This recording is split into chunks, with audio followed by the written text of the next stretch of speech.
దేవుని నామానికి మహిమ కలుగును గాక. కూడి వచ్చిన మీ అందరికీ నా హృదయపూర్వక వందనాలండి. సమీపించిన పాస్టర్ గారికి నా హృదయపూర్వక వందనాలు. ఈ గ్రామ పెద్దలకి నా హృదయపూర్వక వందనాలండి. ఈ గ్రామస్తులందరికీ నా హృదయపూర్వక వందనాలు. ఈ కూటానికి పిలవగానే మీరందరూ వచ్చినందుకు నేను చాలా సంతోషపడుతున్నాను. పైగా దేవుడు కూడా చాలా సంతోషపడుతున్నాడు. మంచి వాతావరణం ఇచ్చినందుకు దేవునికి వందనాలండి. సలోమన్ కంటే గొప్పవాడు ఇక్కడ ఉన్నాడు, యోనా కంటే గొప్పవాడు ఇక్కడ ఉన్నాడు. నేను చెప్పబోయే సాక్ష్యం ఏంటంటే, ఈ రాత్రికాల సమయంలో ఒక మోగోడు మీతో మాట్లాడుతున్నాడు. ఓ మోగోడు మాట్లాడుతుంటే జనాలు వింటారు, వినాలి. ఆ మోగ సాక్ష్యం ఏంటంటే, మా తల్లిదండ్రులకి అక్క, చెల్లి, నేను ముగ్గురు సంతానం. మా తల్లిదండ్రులకి అక్క పెద్దది, తర్వాత నేను, చెల్లి. అయితే వాళ్ళిద్దరికి మాట్లాడచ్చు, నాకే మాట్లాడలేదు. పుట్టిన కాడ నుంచి 7 సంవత్సరాల వరకు నాకు మాట్లాడలేదు. పెరిగిన హాస్పిటల్ లేదు. కృష్ణా జిల్లా జగ్గయ్యపేట, కోదాడ ఆ సర్కిల్లో అనమాట మేము నివసించింది. దేవుని కృపను బట్టి మా ఇంట్లో మా అమ్మగారు చర్చికి వెళ్ళేవారు. తర్వాత మా నాన్న కూడా అలాగా వెళ్తూ ఉండేవాడు. ఒకరోజు జగ్గయ్యపేట సభలు జరుగుతున్నప్పుడు సాయంకాల సమయంలో సభలు అయిపోయినాయి. సాయంత్రం మాటలు లాస్ట్ సభ. ఇంకా సభలు అయిపోయిన తర్వాత నడుచుకుంటూ వెళ్తున్నాం రోడ్డు పక్కనే. నాకు ఒక 7 సంవత్సరాలు కరెక్ట్గా అప్పటికి. పుట్టిన నుంచి మాట్లాడలేదు. కృష్ణా జిల్లా నందిగామ విజయవాడ తిరగని హాస్పిటల్ లేదు మాకు.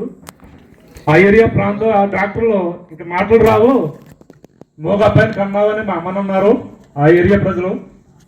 డాక్టర్లు కూడా అదే చెప్పారు. ఇంక మా ఇంట్లో వాళ్ళు కూడా ఇంక మోగోడనే నమ్మారు.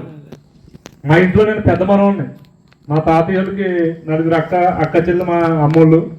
పెద్ద మనవాడిని అన్నవాడు నేను. అయితే ఇక సమయంలో నేను ఏది అడిగినా ఒక మనిషిని కొట్టి సైకి చేసి అలా అడిగేవాడిని నేను. మా అమ్మ ఎంతో బాధపడిపోయింది. ఒక్కగానొక్క కొడుకు మోగోడని. ఆ సభ అయిపోయిన సమయంలో సాయంత్రం మటు 4-5 టైంలో రోడ్డు వైపే నడుచుకుంటూ వెళ్ళిపోతాం. ఒక సైడ్కి నడుచుకుంటూ వెళ్ళిపోతుంటే ఒక ఎర్ర బస్సు, అప్పుడు మనకి ఆర్టీసీ ఎర్ర బస్సులు, మనకి ఎర్ర బస్సు మమ్మల్ని క్రాస్ చేసి వెళ్ళినట్టునే సడన్ గా నాకు అక్కడ మాటలు వచ్చాయి. ఫస్ట్ మాట, అమ్మ ఈ ఎర్ర బస్సు మందే కదా అన్నానంట. ఫస్ట్ మాట నాకు దేవుడు ఇచ్చాడు. ఇంకా అప్పుడు రోడ్డు మీద మా తాతయ్య, మా అమ్మ, మా నాన్న యేసు అనే పేరు పెట్టారు నాకు. అయితే ఇంకా అందరికి ఆశ్చర్యం అయిపోయింది. 7 సంవత్సరాల వరకు మాట్లాడలేని వ్యక్తి ఆ రోజు మాట్లాడాను నేను. ఇక అందరికి చాలా ఆశ్చర్యం వేసింది అనమాట.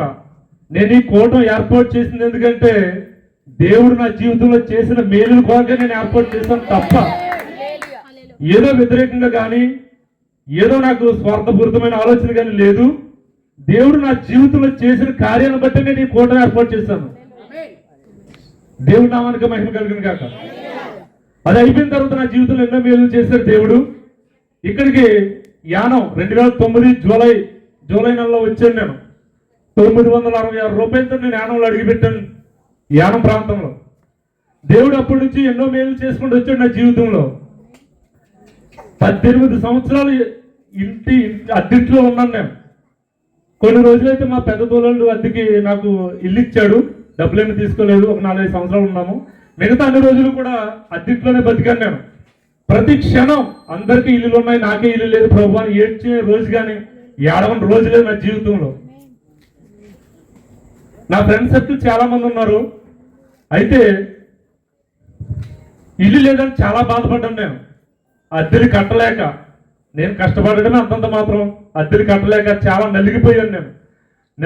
నలిగిపోయి వేసారిపోయాను నేను. ఇసుకుపోయాను అన్నమాట. ఇక నా జీవితంలో సొంత ఇల్లు లేదనుకున్న సమయంలో దేవుడు నాకు అద్భుతంగా ఈ ఇల్లు ఇచ్చాడు. ఈ ఇల్లు కొనేటప్పుడు మా పెద్ద తోళ్ళు, మా పెద్ద బామ్మ తప్ప ఈ వీధిలో ఒక పాస్టర్ గారు ఉన్నారు, ఆయన ఉన్నారు. ఇలా ముగ్గురు ద్వారానే ఇల్లు కొనడం జరిగింది. కొనేసాను. కొనేయటం ఎక్కువగా కొన్నాను. ఎందుకు కొన్నానో నాకే తెలియదు. కొన్న తర్వాత కూడా నేను అమ్మేయాలని చాలా ప్రయత్నాలు చేశాను. కొన్నదానికంటే అమ్మేయడానికి ఎక్కువ ప్రయత్నాలు చేశాను. కానీ దేవుడు ఎందుకో ఏది నాకు అమ్మటానికి ఎవరో ముందుకు రాలేదు కొంటాకి. పాడుపడిపోయిన ఇల్లు ఎందుకు పనికిరాదన్న ఆలోచనతో ఉన్నారు జనం అందరూ. ఏదో పిచ్చోడు కొనుక్కున్నాడు అనుకున్నారు అంతే. కానీ దేవుడు అద్భుతకరంగా ఆశ్చర్యకరంగా మార్గం తెరిచాడు. ఎలా అంటే, నేను కొన్న తర్వాత కూడా చాలా శోధన అనుభవించాను, ఇసిగిపోయాను అన్నమాట. అప్పుడు మా సహోదరుడు బోయేజ్ తరచుగా ఆయన దగ్గరికి వెళ్ళేవాడిని. నేను వెళ్తున్న సమయంలో ఇంకా ఇల్లు వచ్చేసేవాడిని అంతే. మనోడికి చెప్పలేదు ఇల్లు కొంటున్న సమయంలో, చెప్పకుండా కొనేసిన తర్వాత అమ్మీలు అనుకుంటున్నాను అన్నంటే తీసుకొచ్చాడు మనోడిని. మనోడు అన్నాడు, ఎందుకు కొనేసావు కదా, బాధపడక, ఇంకా అయిపోయింది ఏది అయిపోయింది, ఎప్పుడు కూడా అలాగే అంటాడు. అసలు బాధపడకుండా ఎందుకు బాధపడతావు అంటాడు. ఏ చిన్న విషయం వచ్చినా సరే అన్నా అని బాధపడిపోతాను. ఎందుకు బాధపడతాను అంటాడు. ఎందుకు బాధపడతావు నువ్వు, దేవుడు ఉన్నాడు మనకి, మనం ఉన్నాం, సహోదరులు ఉన్నారు, ఎందుకు బాధపడతావు అసలు అంటాడు. నేనున్న పరిస్థితిని బట్టి నేను ముందు బాధే పడతాను. నేను సంతోషం కంటే ముందు బాధే వస్తుంది మనకు, నేనున్న పరిస్థితిని బట్టి. ఇంకా దేవుడి కృపను బట్టి మా సహోదరుడు సుజ్ఞాన్ రావు ఆయన ఉన్నాడు, ఆయన కూడా పిలిపించి చూపించాను. అన్న ఎలా ఉంది పరిస్థితి అంటే, మంచి సైటు, నువ్వు అమ్మడానికి ఇల్లేదు, అసలు ఒప్పుకున్నాను, నువ్వు అమ్మొద్దు అని ఆయన అన్నాడు. ఇక తర్వాత ఇక ఏం చేద్దాం అనుకున్న సమయంలో పాస్టర్ గారిని పిలిచాం. నేను ఇంతకు ముందు యేసునామం చర్చికి వెళ్ళేవాడిని. నాకు ఎందుకో వాక్యం అంతగా నాకు ఎక్కింది కదా, నా బుర్రకి వెళ్ళటం వచ్చేయడం తప్ప ఏం అర్థమయ్యేది కాదు. నేను అక్కడ నిలబడలేకపోయేవాడిని. చాలాసార్లు బాధపడ్డాను. నేను ఇట్లా చెప్పాను, నేను నా మాట ఎవరం లేదు. వాక్యం ఇది కాదు, దేవుడు ఎలా లేడు, దేవుడు ఏమై ఉన్నాడో నాకు తెలుసు, దేవుడు ఎలా పనిచేస్తాడో నాకు తెలుసు, ఈ కాలంలో ఎలా పనిచేయాలనుకున్నాడో నాకు తెలుసు అని చెప్పాను. ఇంట్లో వాళ్ళు వినలేదు నా మాట, ఎప్పుడు వినలేదు. ఇంక సరే అనుకున్నాను నేను, ఇంట్లో వాళ్ళతో చెప్పిన లాభం లేదని. ఇక సహోదరుడు బోయేజ్ ద్వారా నేను పాస్టర్ గారిని కలవటం, పాస్టర్ గారు కలిసే ముందు నేను కొన్ని విషయాల్లో నలిగిపోయాను. నేను నలిగిపోయి సమస్య అంతా గందరగోళం అయిపోయి చావు బతుల వరకు వెళ్ళిపోయింది. అప్పుడు సహోదరుడు బోయేజ్ నైట్ పోవడం కాజాలో జరుగుతుంది. అది ఎక్కడంటే నరసాపురం దగ్గర కాజా అనే ఊరు ఉంటుంది. అది చాలా మందికి తెలియదు, ఇక్కడ ఏరియాలకి, అక్కడ వాళ్ళకి తెలుస్తుంది, ఈ ఏరియాలకు తెలియదు. కాజా అనే ఊరికి తీసుకెళ్ళాడు నైట్ పోవడం. మొత్తం అంటే వచ్చేతను పదాలను వెళ్ళిపోయాం. ఎందుకు వెళ్ళిపోయాం నాకే తెలియలేదు. వెళ్ళిపోయాను మొత్తం మీద. వెళ్ళిన తర్వాత అక్కడ దేవుడు నాతో మాట్లాడాడు, చాలా అద్భుతంగా మాట్లాడాడు. ఆ ఒక్క వాక్యం నన్ను పట్టుకుంటే బతుకుతామన్న ఆశ బొత్తుగా లేని కాలం అనే వర్తమానం చెప్పాడు దైవసేవకుడు పాస్టర్ రాజేంద్ర కుమార్. ఆయన చెప్పిన వాక్యం నిజంగా అటువంటి పరిస్థితుల్లోనే ఉన్నాను నేను. ఆ పరిస్థితిలోంచి దేవుడు నన్ను బయటకు లాగాడు. బోయేజ్ ఒక మాట అంటూ ఉంటాడు, అగ్నిలోంచి లాగేది మనిషిని అంటాడు. అగ్నిలోంచి లాగేది నన్ను బోయేజ్. దేవుడికి స్తోత్రం. ఇంకా అలా సాగుతున్న సమయంలో పాస్టర్ గారిని తీసుకొచ్చాను ఇక్కడికి. మొత్తం ఇంకా ఎలా ఉందంటే దెయ్యం కొంపలా ఉంది. అసలు నా ఇంట్లో వాళ్ళకే నచ్చలేదు ఇల్లు, నా ఇంట్లో వాళ్ళకి కూడా నచ్చలేదు. ఎందుకు కొన్నారా, ఏం బాగుందో అన్నారు. కొన్న తర్వాత తీసుకొచ్చాను. పాస్టర్ గారు అడిగి పెట్టారు, ప్రార్థన చేశారు. ప్రార్థన చేసిన తర్వాత ఇక నాకు తోడు ఎవరంటే ఇక బోయేజ్ ఉన్నాడు. ఇక ఎక్కడికి వెళ్ళినా ఏం చేసినా ఇంక మనోడే మనకి. ఇక బోయేజ్ అన్నాడు, బద్దలు కొట్టేద్దాం స్లాబ్ అన్నాడు. సరే అన్నాను. బద్దలు కొట్టేద్దాం అని మిషన్ అడిగితే మనోడిని బద్దలు కొట్టేవాళ్ళు అడిగితే 10,000 అడిగారు. 10,000 ఆడికి కొట్టడం ఎందుకు, మనమే బద్దలు కొట్టేద్దాం, మన ఇద్దరు ఉన్నాం కదా బద్దలు కొట్టేద్దాం అన్నాడు. స్లాబ్ బద్దలు కొట్టమేంటారు బాబు, మనం చేసి పని కదా నేను అనుకుంటున్నాను. ఎందుకు బద్దలు కొట్టేద్దాం, ఎంతసేపు బద్దలు కొడతామని అన్నాడు. వచ్చాము, ప్రార్థన చేశాము. పాస్టర్ గారు లైవ్ లో ఉన్నట్టున్నారు. ఆ రోజుని ప్రార్థన చేశారు, ఫోన్లో ప్రార్థన చేశారు. యేసుక్రీస్తు నామంలో జీవి కలిగిందే కానీ బోయేజ్ ఒక 77 సుద్దుతాడు.